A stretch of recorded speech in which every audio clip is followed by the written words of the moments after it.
You can just say we are testing the audio, so I just need to test it. We are testing the audio. Yeah, you can Hello. speak. Yeah. This is Angela speaking. Okay. I'm going to test my mic, so hope so. My mic is recording. You can speak something, so I just need to Hi, test. how are you? I'm Kirti. This is Laura. Preeti and Dr. Laura. Hello. Hello. Welcome on my channel, Dr. Nasir Live 360. As you know, I always take you some like the beautiful locations and have an interview of like some interesting people that can help the professionals to settle in Australia.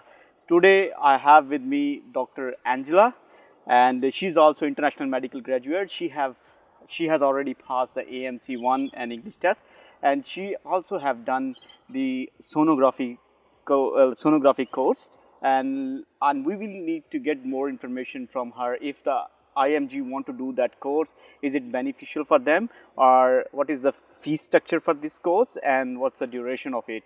So let me introduce Dr. Angela now, and she will tell us about this course, what course you have choose, and how long it was, and what was the fees. Hello everyone, my name is Angela. So at this moment I'm working as a trainee sonographer in a radiology private practice. So my course, what I did is a postgraduate courses. It's called Postgraduate Diploma of Medical Ultrasounds. So the short term for the course is GDMU. At the beginning I found out this course because I searched on the website and I found out the registration party of the sonographer in Australia, which is called ASAR. So there are a lot of information from the ASAR website. So if you Google the ASAR, you will find out which school or institution they are certified for the course. They recognize it. So I found out the information from there. Okay, so if like any IMG, like from India, Pakistan, China, Hong Kong, any country, Yes. and if they want to do this course, Yes. and is it going to help them to getting job in Australia as a doctor? First of all, with this course, GDMU course, you have to be a permanent resident of Australia. Okay. So after you get the permanent resident of Australia, and then you can apply for the job with your your undergraduate degree. So Okay. any science undergraduate degree, they recognize it. Okay, so if someone have any undergraduate in medical sciences, like Yes. the doctors, they can do it. Yes. And if they are permanent resident in Australia. Yes. So if anyone from outside the country, it's not easy for them to get in that course. No, they have to be a permanent resident to Okay. become. So what is the fee structure for this course? So it depends. There are a few universities in Australia which are subsidized by the government. They are is lower fee. The whole course is 2 years. The postgraduate diploma course. So if you take the master course, it will be 3 years. Okay. And then the fee is around 10,000 to 200,000. So, Okay. but with my institutions, it's a private institutions, and also it provided a secure work placement for you. Okay. So the whole course is 42K. Oh, okay. So 42,000 is the cost for your course, and Yeah. that is a 4-year, 2 years. 2 years diploma in sonography. Yes, yes. Okay. So do you think if the doctors do this course who are already in Australia, permanent resident or citizen, Yes. is this course is going to help them in their career? Or is it make them easier to get the job in their own like a own concern field? So if they want to become a sonographer in Australia, it definitely is the only pathway you can go Okay. through. But I also know there are some other pathway. Someone who have sonography background from their country, which is recognized by Australia, like British, USA, they can do, like if they are doctor from there, they can do some specialized ultrasound work in the hospital. Okay. So like if they are already have this like the specialization from their own country, Yeah. and then if they do this course, This course will is okay for everyone to do it. Okay. As long as you are permanent resident and you having undergraduate degree. Okay.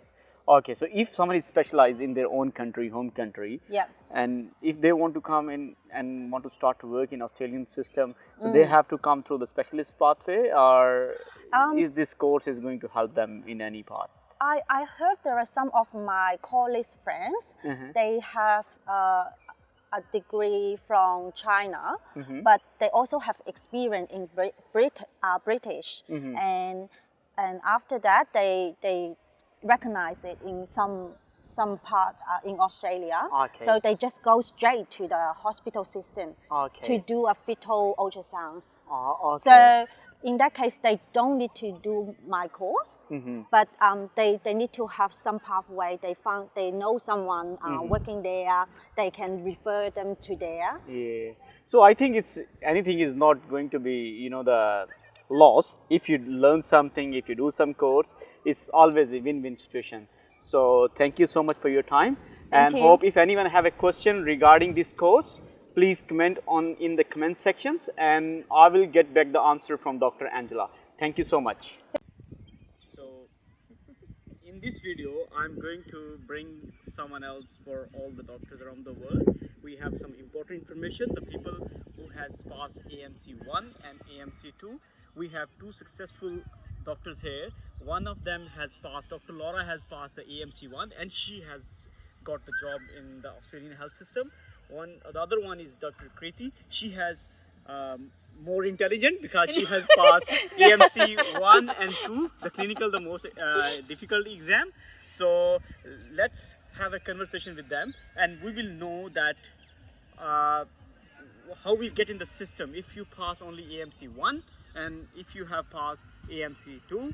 So which one is better, or what are the benefits of passing 1 and 2 and the drawbacks of both? So let me introduce Dr. Laura. So she has done the AMC 1. So Dr. Laura, can you tell us about, about the AMC 1 and how we get in the system quickly? Great. So the good thing about the AMC is that you don't need to go through your theoretical and practical exams to actually work in Australia. So after your first exam, which is the theory one, if you pass it and then you do an English test and you pass that, then you can start applying for jobs and hopefully get a job. If you have a big gap, no much experience, a good way to do it is to go to regional areas instead of going to cities, and ask these hospitals to give you the opportunity to do doctor shadowing or observership. That way they can see how good you are, you can train, they can get to know you, and hopefully if you got good references from different people, then you can start your application and secure a job later, which was Now we have Dr. Kriti here. She has passed AMC 1 and AMC 2, and she already got the job. She have got the job in the Newcastle hospital. Yeah. And we will get her experience and how we to pass the both exam and get in the system. So now the mic is to you, and you can tell us. Well, I thank you for that introduction. I do have to say that passing the second exam does have that advantage because what the supervisors want for you to have is either the recency of practice along with your AMC certificate.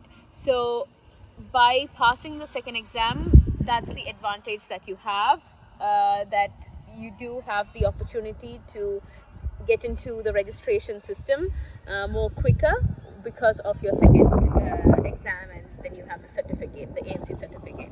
And I do concur with what Laura said. How to get into the system, you're actually trying to fill up your resume according to what APRA wants. So when you look at the APRA website, there is a section called APRA Curriculum Vitae, and there they are checking like what you have done while you have been preparing for your exams. That includes, have you been doing any observership, have you done continuous professional development activities. So it's actually not just passing the exams are important. It's also filling up those the CV, your resume, which is what APRA is looking for. They Anything else you want to Yeah, say? I do want to add that with you're doing everything by yourself, the CPD activities, you will be learning all your theory and practicals by yourself. But on the side, you also have to learn how to network with doctors and professionals, because it is through them that you're going to find your job. Because it's not just looking for a job opportunity online and applying for the jobs, but it's also making connections and networking. So you have to have that courage to be outgoing and just try your luck, and be okay, practice rejection also. We have to be okay with rejection, and you go through 10, 20, 100 rejections, and then you get one positive feedback.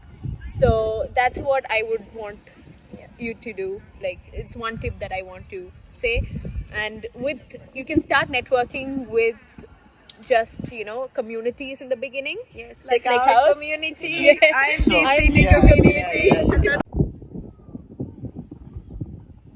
So all the doctors, IMGs coming here have different levels of experience and background, and one of the important ways that we can cover all of the gap in our experience is showing that we have been active in learning things in the medical field through your continuous professional development activities.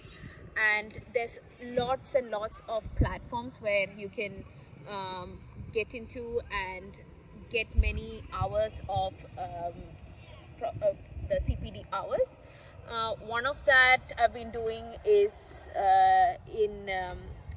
I've been tutoring students in Emergency Focus, which is one of the platforms there, which provide lots of opportunities for IMGs to not just get together and find friends and companionship while you do your studies and get through the system, but also get your skills to get into the practice later on.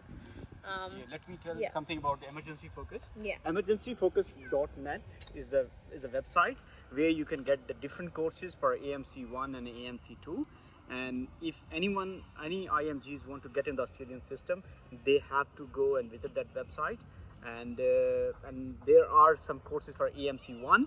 And we are there. And Dr. Laura and Dr. Kriti, they are teaching that in that course as well. And there are courses for AMC2 and many other courses for CPD hours as well. So that is emergencyfocus.net. And they are all accredited CPD hours, accredited one, which are the ones that we actually need. Yeah. We have like very big numbers of people already in that group. Yeah. And she's always organizing picnics and parties. So from last months, we are having party every month. Every month. So And it's a very good opportunity to come come and in, talk to other doctors that have been through the same process, get tips, like get motivation, help each other, like share anything, any resources that can be useful for us. Absolutely. and if you have any questions, just write in the comment sections. And if you have questions related with AMC1 or AMC2, so if AMC1 will go to the Dr. Laura, AMC2 will go to the Dr. Kriti, and they can reply your queries. And don't bother, this interview is like a formal interview. I'm moving around, I'm doing it because, I feel because like we are having a barbecue party at the beach. That's right. That's why we are like this. So don't Yes. think that this is not a proper interview or something. So we're just enjoying it. So keep enjoying our channel and please like and subscribe the videos. Thank you. Thank you. And a very important tip that I wanted to give everyone is, I think lots of doctors, when we come from other countries, we think that the interviews are very, very formal and like scary, and it's not like that at all. It is, you need to have some level of professionalism, which has to be present always, but you need to be a normal person. And in Australia, people are very casual. the leadership and hierarchy in the workplace is not vertical, it's horizontal. So really what they want is to have a person that is nice, that is smiling, that is motivated, and that really, really wants the job. And even if you don't do well in your clinical part, for example, in the interview, if you show that you really want the job and that you are nice and smile, you have humongous chances of getting that job. So that is a massive thing. So what about me? I smile all the time. So Yeah, will I get the job? You will. You have to start getting those jobs. So Thank you. Yes. So